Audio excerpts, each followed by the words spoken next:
From the books to the flights, new worlds we explore, unlocking opportunities, there's always more. Everyday life, the highs and the lows, together we'll grow as this journey unfolds. ABJ vlogs, where the world meets your dreams, scholarships and travels, nothing's out of reach, it seems. Everyday adventures, from sunrise to night. Hey, hello, lovely viewers. Thank you. One down. ABJ Vlogs. I don't know whether my Chinese is correct, but it is correct. Welcome to ABJ Vlogs, and I really appreciate.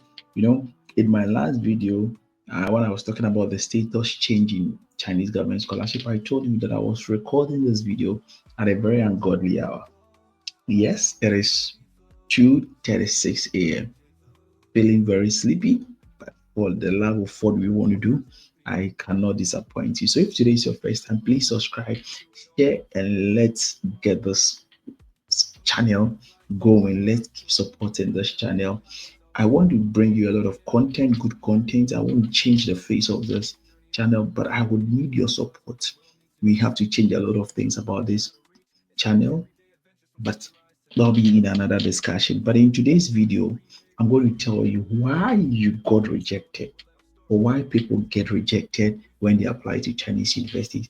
I have penned down 10 general stuff or general things why people, these are my personal assumption, not assumption, but these are my own personal stuff that I have penned down based on my various experiences. These are my own general knowledge. And so in today's video, that's exactly what I'm going to tell you. Yes, why people get rejected when they apply for Chinese government scholarship. So the first one, for the first reason, like this is the first reason why people get rejected when they apply to Chinese government scholarship. Let me reduce the background music so we can have a good discussion in today's section. So the first one that I am thinking, okay, is insufficient academic qualification. Now, why do I say insufficient academic qualification? When you're applying to any particular program, you know, one thing I have seen about Chinese people are that they want continuity. Okay, so usually when you're in our countries, you can study a program like maybe economics and now change to a different master program or PhD program. But usually, because of the scholarship bit of the whole package, Chinese people want continuity. Okay, and so if you're applying and you do not really have the desired or required academic qualification for the particular program, for instance, you did accounting and then you want to apply for finance. Yes, the two complement each other, they go hand in hand. But if you are not careful, you'll be rejected. Yes, there are other reasons that will complement this particular reason. I'll get into them. But if you are not careful, you'll be rejected. Why? Because there are a lot of people who have also studied accounting and want to continue with that specialty. So if that becomes the case, then you do not have enough academic qualification. Okay, so you always want to check how your previous study actually align with your current study. Okay, that would really give you an advantage or a competitive advantage over other candidates. So that is my first reason. Let's go into the second reason: language proficiency issues.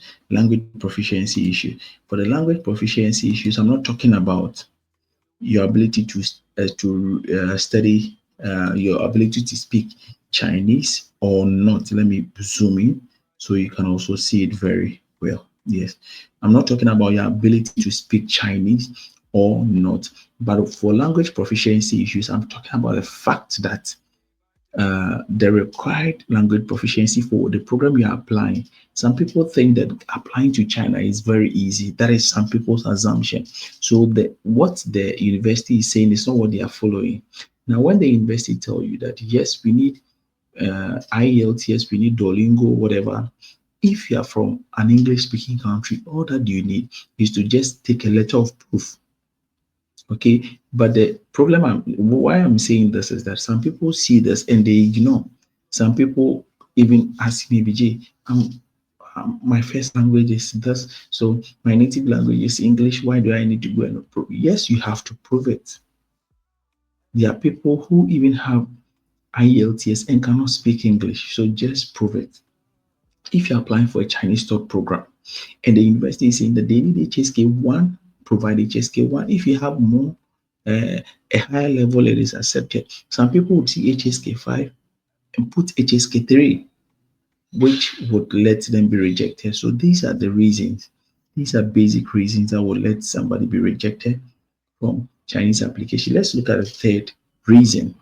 So the third reason is that incomplete application. Incomplete application. This one is automatic rejection. Some people do not understand. This one is automatic rejection. That means that you did not even submit. You can check my previous video. I'm on the statuses. I've explained the various statuses of how Chinese government, like the various status and their meaning. So incomplete application means that you did not submit at all, and this is automatic rejection. Let's look at the fourth one, strong competition. Now, I've always said time without number. China or Chinese application is gaining a lot of momentum. A lot of people are applying to China day in, day out. A lot of people are applying to China. So once a lot of people are applying to China, that means that every year there are a lot of competition. So what happened in 2025, 2024, 2023 will not repeat itself because the universities are getting several applications year in, year out. Okay, so that means that uh, if they are looking for 3.0 as the base entry point or entry GPA, and you have 3 points. So if they are looking for 3.0, and then you have like a lot of people in your program who have 3.2, then that means that it'd be like you're likely not to be selected, although you meet the entry requirement. So please, this is one of the reasons why you don't get accepted. But that doesn't mean that you need to give up. You have to try several universities so you can fit in there. Obviously, you're going to be selected, but other universities and then other requirements. So just be aware of this particular one. The fifth one that I think is unclear or weak personal statement. Some people think that it is a joke when we talk about the personal statement. Or are they going to be able to read? Or yes, they're going to read your personal statement. And so you want to make your argument very simple, very cogent for them to understand. Some people write something in their personal statement. When they are called for interview, they say something different, which does not sync. If it does not sync, automatic rejection. Because if you tell them that when after in your study plan, if you say that when you graduate, you want to do this, and in interview you say when you graduate, you want to do this, they are two opposite things. So just make sure that these are very cogent and then write things that uh, are very practical, yeah, because sometimes and achievable, yes, within a time frame. Sometimes they will ask, like when you're writing your clear study plan as part of your personal statement. Some people will write some things that are so abstract. I want to publish 5 papers, I want to publish 10 papers, right? Things that are very achievable within that 2 years, within that 4 years, things that you can achieve. And these ones will let them believe you. If you write so much in abstract, they think that this person cannot achieve. So let's look at the set reason for me. So the set reason is lack of relevant experience. And by this experience, I'm looking at research experience. Yes, especially when you're applying for PhD. They really look out for people who have publication experience. That does not mean that if you do not have research experience, you're not going to be selected. That's not what I mean. But what I mean is that generally for PhD, it is required that at least you should have a certain expertise when it comes to research. However, if you do not have your when you go for the interview, your ability to assure the panel or convince them that yes, I do not have a publication, but I'll be able to meet the requirement and standard. That will depend on your ability to influence them in the interview. But when you're applying, okay, generally the level of your experience for your research also counts. And these are reasons why people get rejected, especially people applying for PhD. Now it is getting tougher and tougher year in, year out. And so if you do not try to meet some of these standards, it becomes very, very, very challenging. Now, let me look at the seventh one. Ineligibility for scholarship. Yeah, there are several scholarships here in China. And so if you're not very careful, you would apply for ones that you do not qualify for. We have type A, we have type B, we have type C. That is for the Chinese government scholarship. I've explained all of these things. So type A, you apply from your country. Type B, you apply to the university directly. Type C is also from your country, but that one is a special scholarship.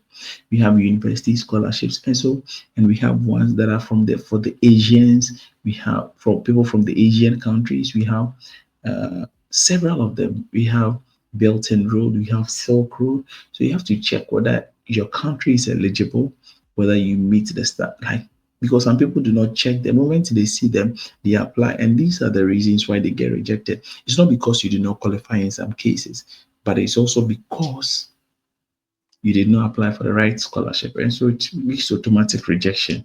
Now, the eighth one, late submission. Yes, of course, there are some universities that it depends. This particular one is subjective. I know people who even applied on the last day but got accepted. Some people applied on the first day or the first week, but they got rejected. Okay, for this one, it does not automatically mean that if you apply first and you have a very poor record, you will not get accepted. But if you apply, sometimes if you apply late, you have the good records, you can be considered.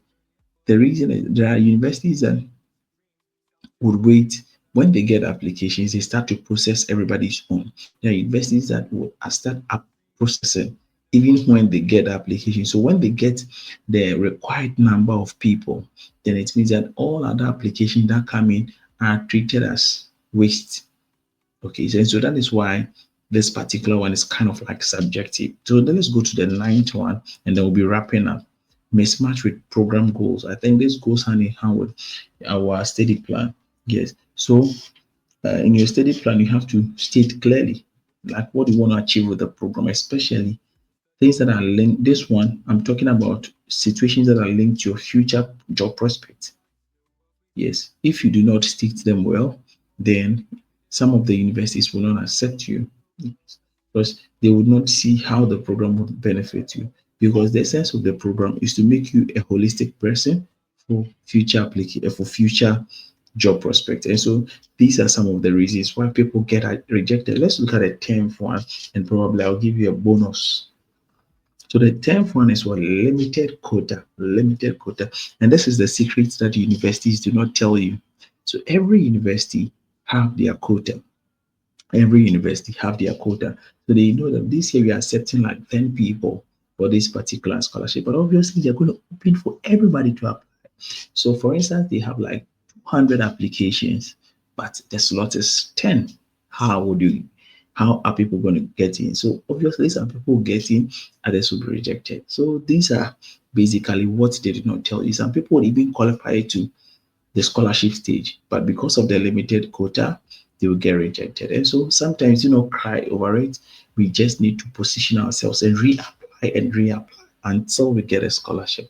Now, the bonus one that I'll give to you is that some universities want this one is a secret. Some universities want country representation. This one is the bonus. They want country representation. And so sometimes the competition is even among your own country mates. Probably a lot of people from your country apply. And now you realize that people from Ghana, people from Bangladesh, people from Pakistan, people from Nigeria, at least these four countries have a tougher competition. The reason is what? The reason is that a lot of people from these countries apply to the scholarship. A lot of people apply to the scholarship. And so when a lot of people from these countries apply, then it means that the competition is going to be within these people. But these ones are exclusive to the particular university. Okay. And so I wish all of you well. And if you got rejected in 2025, do not bother. Try to get it. I always say that I know people who applied once and they got it. I know people who applied three times and they before they got it. I applied for 3 consecutive years before I could move to China. I helped people who applied just for one school one time and a late application and they got accepted. And so do not look down on yourself. I know you're going to get it. Until then, I'll see you in the next one. Yes, it is 2:50 a.m. But for the love of what we do, I'll see you.